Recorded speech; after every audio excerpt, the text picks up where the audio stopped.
The following program is a presentation of Jez Sports.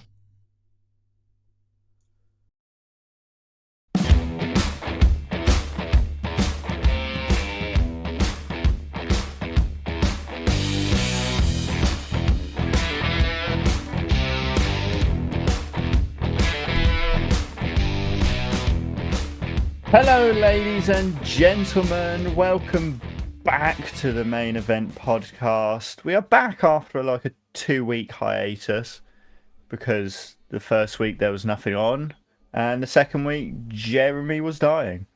As is tradition for Yes, this show. Yeah. And as always, that is Jeremy, as I've just said, who's still alive. And I'm Dan, the champion, and we are here today to talk about WWE Backlash. Not WrestleMania Backlash anymore, just Backlash. Yeah, I'm glad that they changed that, because it was kind of annoying that we had to, just dragged out the WrestleMania thing. I'm okay with them doing WrestleMania Raw and WrestleMania SmackDown like the week before. It's a whole thing. Yeah. But I don't need... Once WrestleMania is done, and let's wait until next year. Move on, indeed. So just Backlash, and it was from the country of Puerto Rico. Yes, it was. Which they hadn't done an event in since Edge cashed in his Money in the Bank and shocked the world at New Year's Revolution in 2005, I want to say. Something like that. It's been a very long time. Yeah. But this one went so well that apparently people are calling for Backlash to be held in Puerto Rico every year. Crime. Good luck with that. I don't think it's going to happen, but no. You know. Well, I mean, Becky Lynch is demanding that there's a stadium event in Ireland. I mean, they've got the stadium for it. The Aviva Stadium, where they do the rugby, and where they do they bring over a college football game from the States every year. Yeah. Houses it very well. So I just don't know whether you'd sell it out for a wrestling show. I don't think you would. Current rumours, before we get into Backlash, is that they are planning a stadium show in Australia for September this year. Yes. Which would be cool. We haven't done Australia since 2018, I think it was. Yeah. Super Showdown. Like that. Yeah, that was it. Buddy Murphy won the cruiserweight or something there, didn't he? Oh, yeah. They were like, oh, no, we haven't got any Australians that can compete for the world title. It's okay. Buddy Murphy can win the cruiserweight title. But, sir, you don't care about the cruiserweight title. Shut up. Damn it. He'll win the cruiserweight title and he'll like it. Yeah. He will like it, indeed. Anyway, let's crack into Backlash. Yes. We have predictions for this. Our score coming in was me on 10, you on 13. Oosh! Still a long way to go until the end of this quarter. We're going all the way to SummerSlam. Yeah. Which I suppose isn't that far away if you look at it objectively. We're already coming towards the end of May. Yeah. But we've also got 3 events likely to finish this month that will add to it. So whatever, loads of stuff to talk about. Yeah. Let's kick off then with the Raw Women's Championship match, the opening match of the card. Bianca Belair defending against Io Sky. Over to you. What did you like? What didn't you like? I wasn't that fussed about this match. No, I wasn't really. Yeah, it didn't really do much for me. It does seem like the internet, the world at large, have caught up with our feelings about Bianca Belair and are a bit bored of Bianca Belair. I'm not even saying that I want her to lose the title. I'm happy for her to continue the title reign. But can we turn her heel? Yeah, turn her heel. Because, I mean, you could see how much the world has gotten bored of her by the fact that, and I was really behind this, that the crowd were actually chanting Io Sky. Yeah, when you go to a foreign country, when you go to Puerto Rico, and they're chanting for the Japanese person instead of the American person. Yeah. It says it all. It does really say it all. And they've been keeping her off. I don't think... Did we see... Yeah, we did, actually. I'm talking rubbish. So we did see her on SmackDown, and she got her face kicked in, and that was fun. Yeah. But it was very fun. yeah, she's not necessarily getting that huge crowd pop anymore. No. And so they need to change up the plan. The problem is under this new Triple H regime, apparently they've got storylines planned far in advance, so they've probably got stuff in mind for her already all the way through to SummerSlam, maybe even beyond. Bin it, mate. Turn her heel and go back to the drawing board is what I say. Yeah, absolutely. Did you like anything about this match?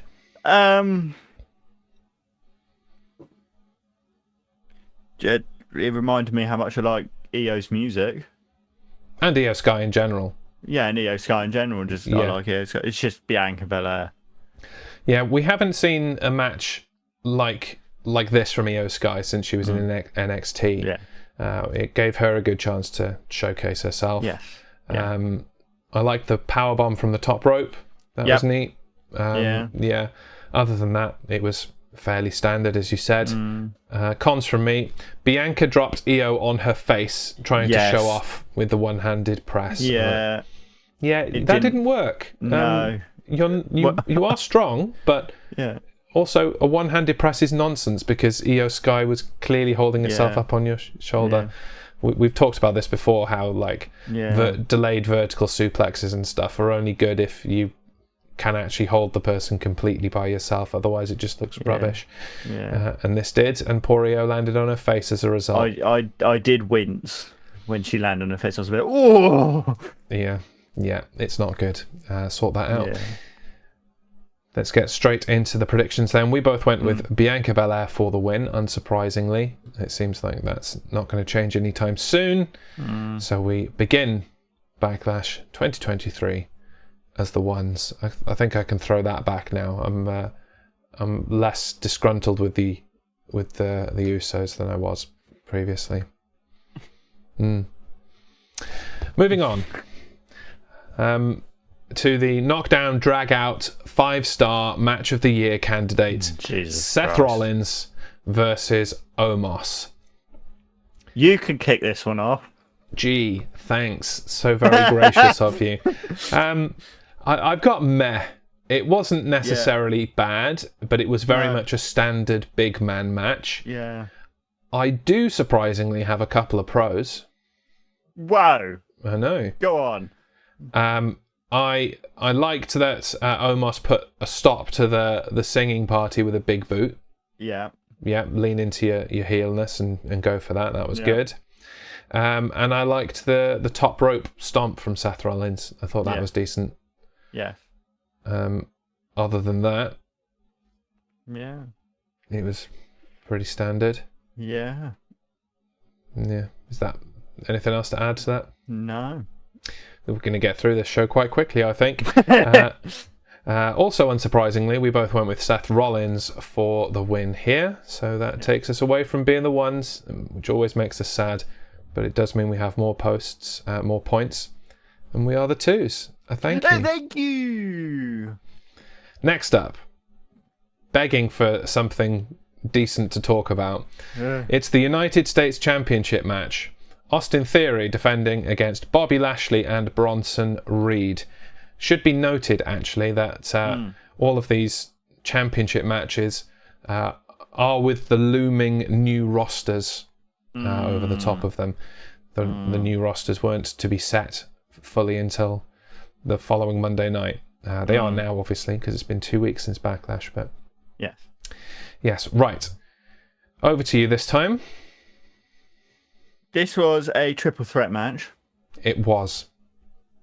However, I think there wasn't so much turn taking. There was turn taking, but there was like reason for the turn taking. Like they kind of just obliterated one of them and then went at it. You know, like they did it to Theory mostly. I see what you're saying, yes. There was a certain measure of them all fighting in the ring at the same time, and then they would take out Austin Theory, as you say. And it was still a little bit turn-takey. I've still got it as a con, because it's a triple threat match. We know what you think of triple threat matches. Yeah. So, yeah. But Theory definitely tried to stay involved in the match all the way through it. And I've put that down as a pro. That was definitely something that was good, especially because he is a heel champion and you would expect him to just play that chicken expletive heel outside the ring. Chicken poo.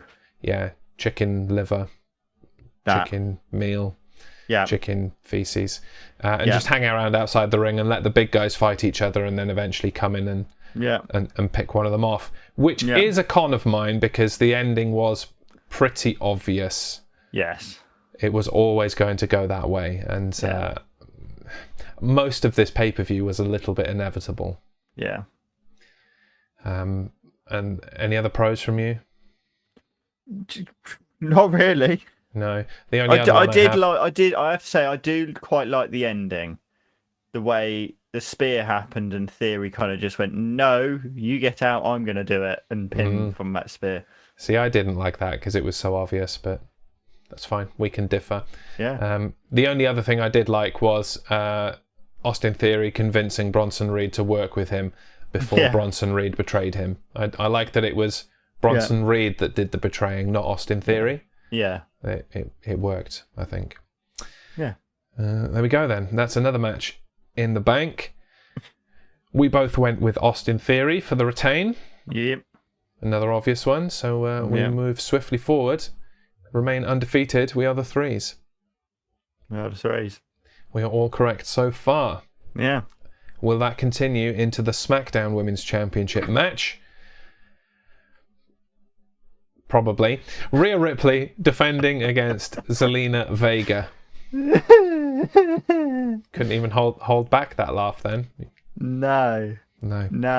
Well, I mean, I know Zelina Vega was in Puerto Rico where she has heritage and all that palaver.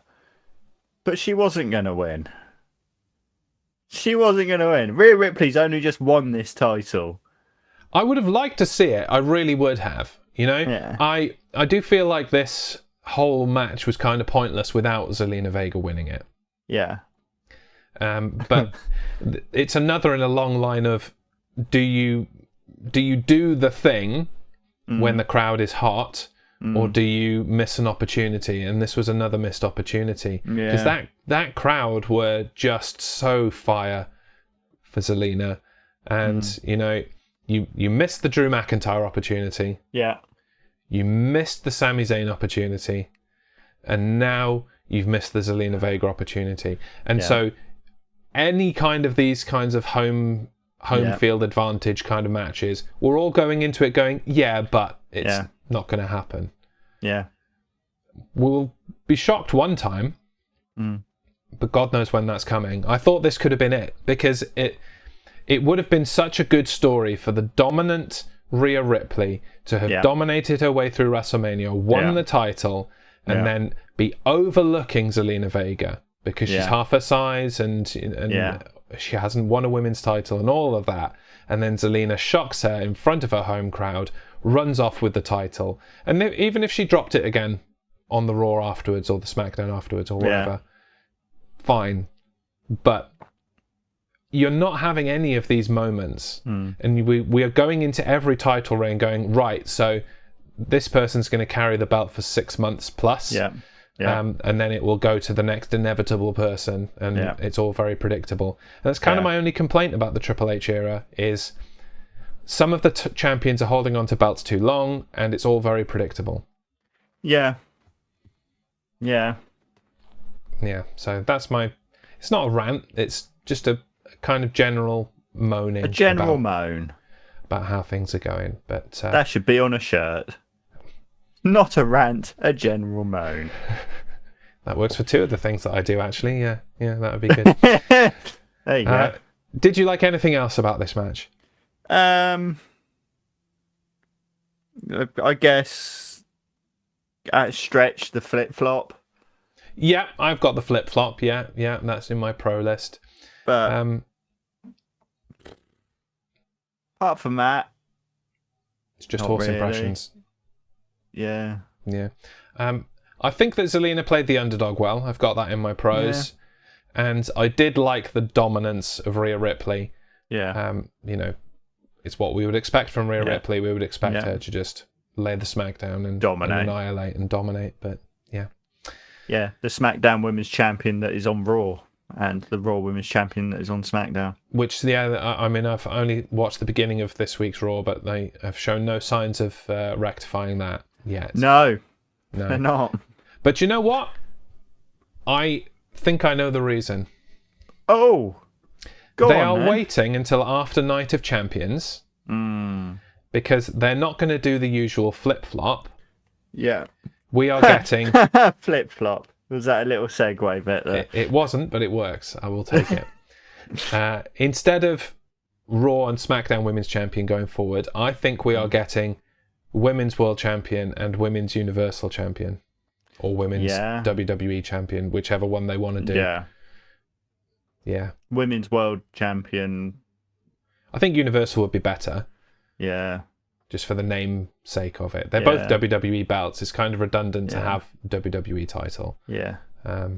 Unless they're going to have new belts, like the new World Heavyweight Championship. But they'll probably get new belts eventually, or at least one of them will.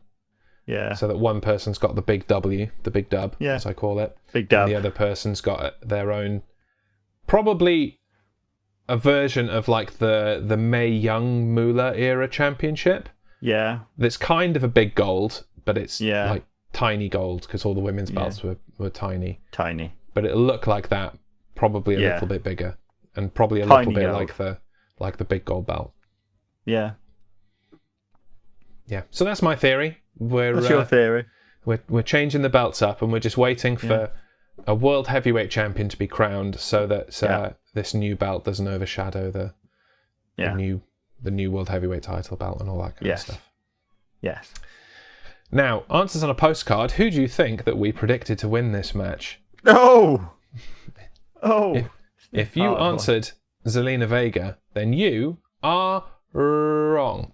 Trash. We both went with Rhea Ripley, which therefore takes us to 4 points apiece. The 4 horsemen. Or horsewomen. Horse people.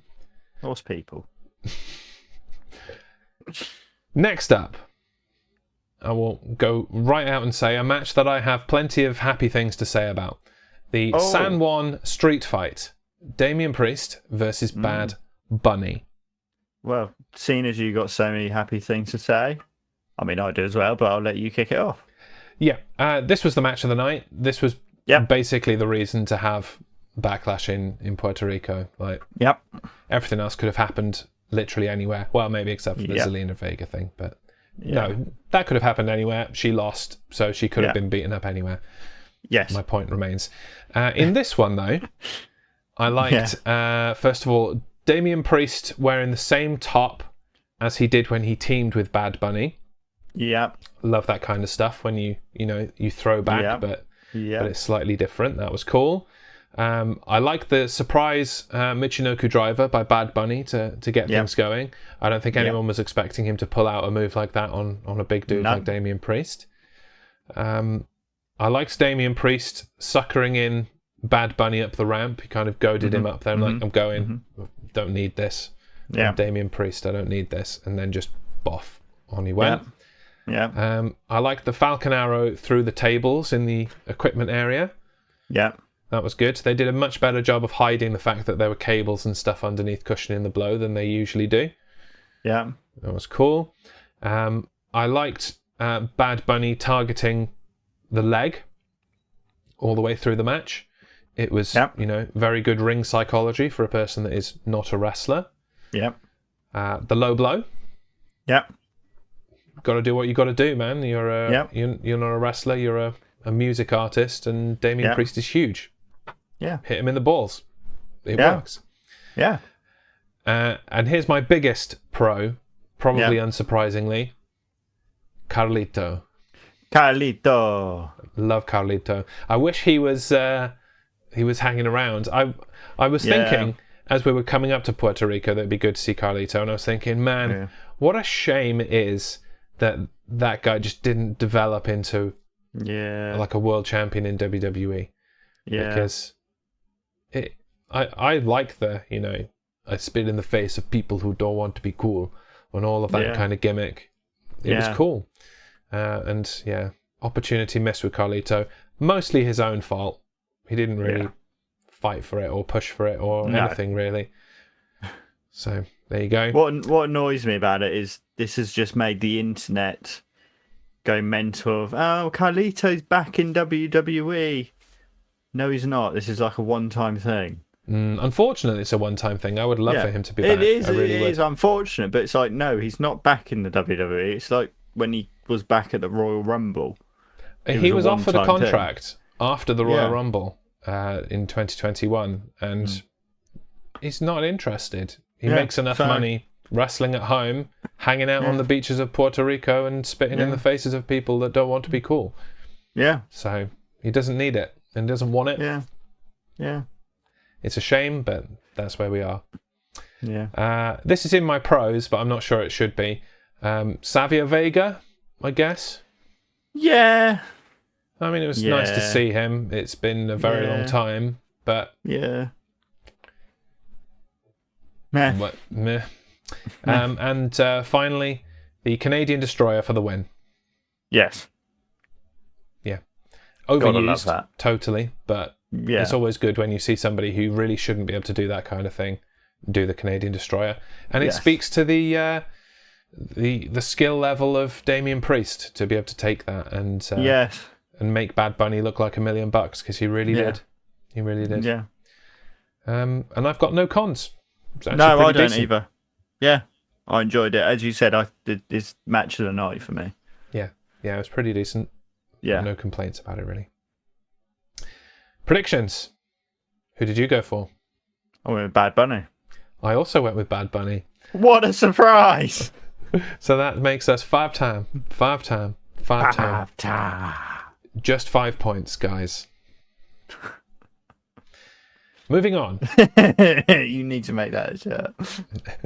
The penultimate match, the pre-main event, if you will, because they build the last match, the street fight, and the Rhodes-Lesnar match as a double main event, and then they put this match in the middle for reasons. It's not a double main event if you put another match in the middle of it. Yeah. Guys, you need to... Anyway. Yeah. This was the Bloodline taking on Kevin Owens, Sami Zayn, and Matt Riddle. I will say this is the only match in which we differed prediction-wise. Yeah, I thought it might be. And when I got the predictions back, because we send them off to a third-party intermediary, and when I got them back and I was like, oh, he's gone the other way, I'm like, that could be. It really could be. But I'm like, no, I'm happy. I'm going to stick with my guns. Yeah. I think, despite the impending dissolution of the Bloodline, I think this is just going to be an example of Solo Sikoa winning out and the Usos just being there, and that being another reason that Roman Reigns is unhappy with them. And it's pretty much what we got. Pretty much. Yeah.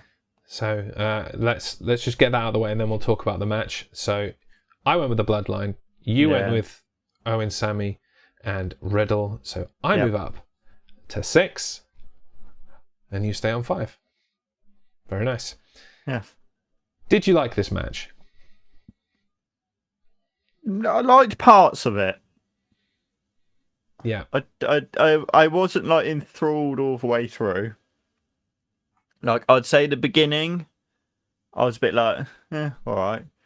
I liked it when Owens got into it, because he just went ballistic and just went absolutely ape feces. I liked Solo, as I put it in here, being a Samoan. That's the only way I could describe it, was just being a Samoan. He's leaned into that stereotypical Samoan wrestler type thing, isn't he? Like his Uncle Umaga and his dad to some extent. His dad when he was a head shrinker. Yeah, he was head shrinker. Yeah, before he put his butts in people's faces and and danced. Yeah, that. Exactly that. That's my earliest earliest WWF memory is Rikishi and Too Cool dancing. That's one of the first things I saw when I tuned into Sunday Night Heat on Channel 4 or S4C as it was in Wales. Saw them dancing. I'm like, this is ridiculous. Where can I get more? But anyway, Solo being a Samoan, got you. Yeah, Samoan being so. Owen's going into the steps again, man. Oh yeah, it didn't look as dirty this time as it did No. last time, but I've got that in my pros as well. Yeah. He just seems to like it. Why? I guess he's learned how to do it really well without hurting himself, and he's like, it looks horrible. Let's keep doing it. Yeah. Yeah. One day it's going to go wrong. I know, and I'm dreading that day, and I would wish he'd done it twice now. We've got video evidence of it. It's dirty. Yeah. Okay, we get it. Yeah. Stop doing it now, please. Yeah. Yeah. Yes. Absolutely. Exactly that. And then I'm kind of liking the problems that the Bloodline are having. You know, where it's the Usos and then there's Solo kind of a bit there just glaring at them. I don't like it. It's in my cons. Yeah. I don't like how the Usos have been sidelined since WrestleMania. I don't like that this is breaking up the Bloodline.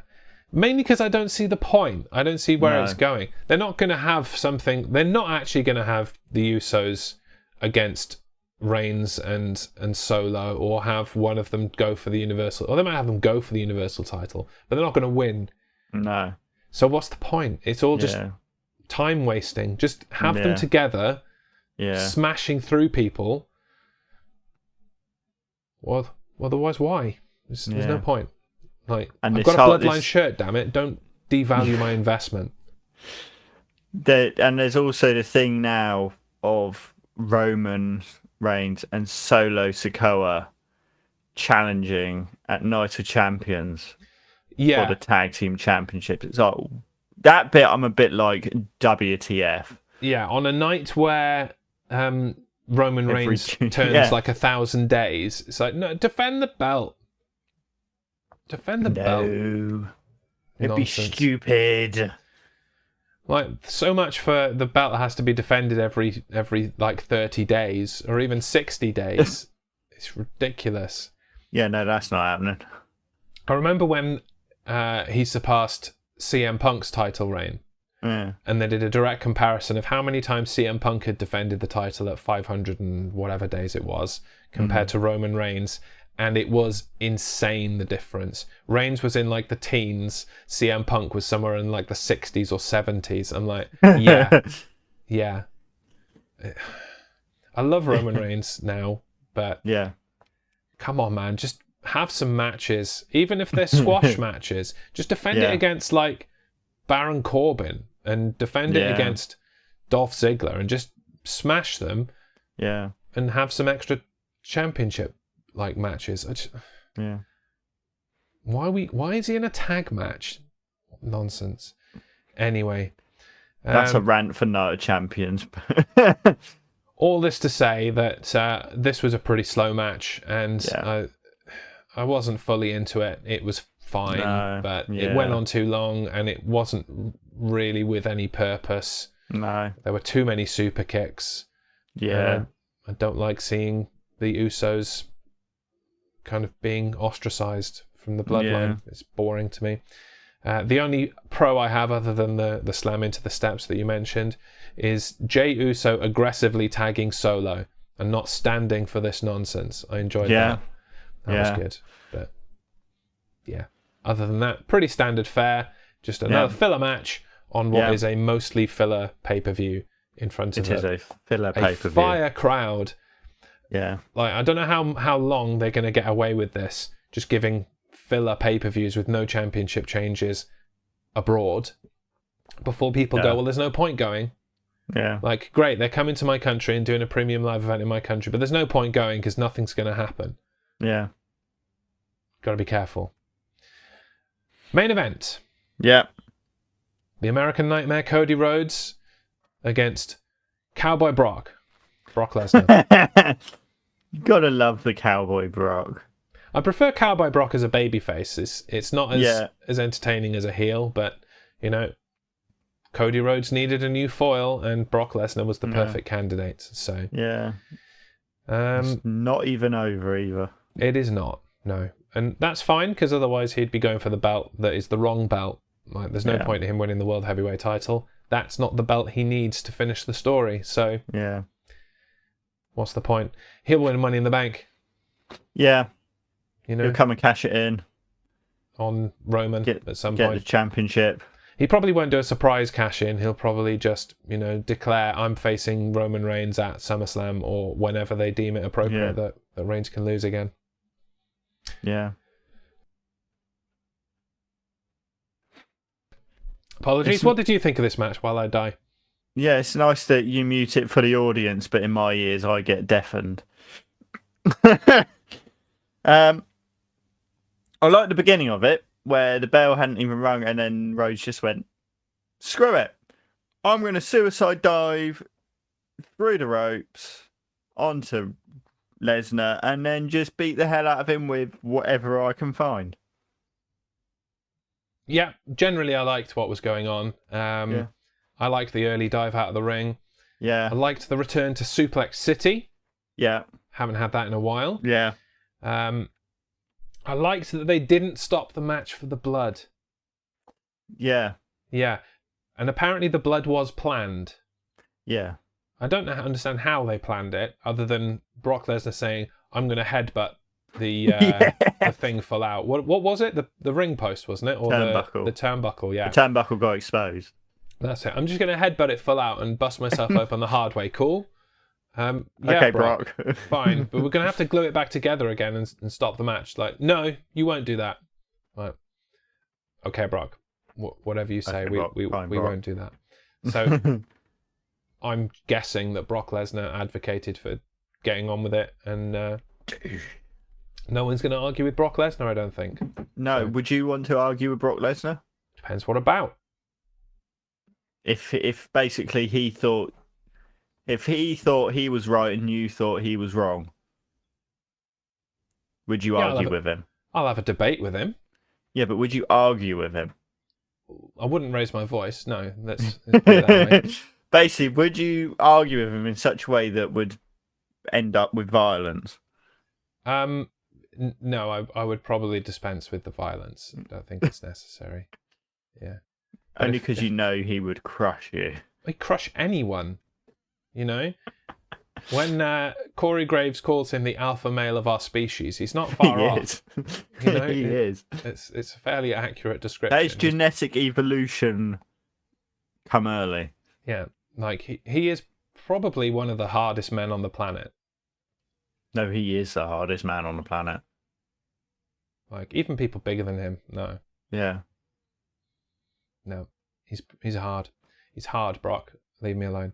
And then finally, the other thing that I liked was that he being Cody, surprised Brock Lesnar with a counter to the Kimura for a win. Yeah. So it's kind of a roll-up, but yeah, I'm good with it because that's the only way that you can beat Brock Lesnar and not have Brock Lesnar lose credibility. He couldn't have, beaten down Brock Lesnar and won by pinfall. It wouldn't work. And so I'm wondering what they're going to do at Night of Champions, and the answer is probably something similar, or Brock wins and they go for a third match. Yeah. Which could happen. Probably. It'll be a Seth Rollins thing. Yeah, maybe. Yeah. Yeah. Yeah. Do they want Brock Lesnar near that belt, though? That's the question. I don't know. Unless you meant Seth Rollins thing as in the feud that never ended. Is that what you meant? Yeah, that's what I meant. Oh, okay. Not Seth Rollins getting involved. No. No. Okay. No. Enough. Seth Rollins is doing his own thing with the belt and all that. Yeah, yeah. And I'm looking forward to seeing lots of different challenges for that belt. Yeah. If Seth Rollins wins, which we are both assuming he will, but you never know. You never know. Yeah, in my cons, I've got that this match was decent enough. It was fine. It was certainly better than some of the other matches over the course of the night, and decent enough main event that wasn't a world title. Fine. And we closed out with agreement. We both went with Cody Rhodes for the win. So we'll pick up an extra point each. I will finish Backlash on 7. And you will finish on 6. You be careful which finger you're using there, sir. Don't you worry. I will be. This is a family show. Famalam. Which brings our predictions to date to... I am on 17. You are on 19. So I closed that gap ahead. ever so slightly. Still ahead, though. Just a tiny, tiny bit. And we're going into a weekend that have 3 events that we are going to be discussing between Impact Under Siege, WWE Night of Champions, and AEW Double or Nothing. Yeah. I even think that there's a New Japan event around there at some point. No. That maybe we won't discuss, but we will. No. We'll see. I'm sure there is another one. Resurgence? Or has that been? I can't remember. I'm not good at dates and calendars. I'm just... When's wrestling? Wrestling now. Okay, watch wrestling. Wrestling. And finally, to close out our show, we need to give this event a rating. So today, Dan, I ask you to give me a score out of 5 Boricuas, which is what they call people from Puerto Rico, if you didn't know. As you've said before, it was very much a filler pay-per-view, but it wasn't bad, but it wasn't great. So I'm literally going straight down the middle of 2.5. I'm going to be slightly more generous, just because of the crowd. The crowd bring the level up for me and how into it they were. It was a meh event, but the crowd were into it nonetheless. So I'm going to give it a 3, which I think is more than generous. I think that's fair. Yeah. And there we go. So stay tuned for details about the next episode of the Main Event podcast, because depending on how we get on with these 3 events that are happening almost simultaneously, we'll do them in a certain order. But they're going to be in that week. It's going to be a busy week afterwards. It'll be somewhere that we discuss them. So hang around, stay tuned. Follow us on social media at Jez Sports on Facebook and Twitter. If they want to chat to you on Twitter, where can they find you? At Danny T 2.2, was it? 259. That's the one. Danny T 259. I mean, if you're going to have random numbers at the end, you should at least remember them. And if you want to bother me on Twitter, I am at Jez Does Words. Go bother him. Yeah, I like to be bothered on Twitter. Yeah. And as I start to play us out, we will bid you adieu. Thank you very much for joining us for our review of Backlash 2023. We will be advocating for the return of Carlito to WWE, just as we are advocating, coming up at Under Siege, for PCO for World Champ. Yeah. PCO. Until next time, I've been Jez. I've been Dan. This is the Main Event Podcast. Bye. Bye.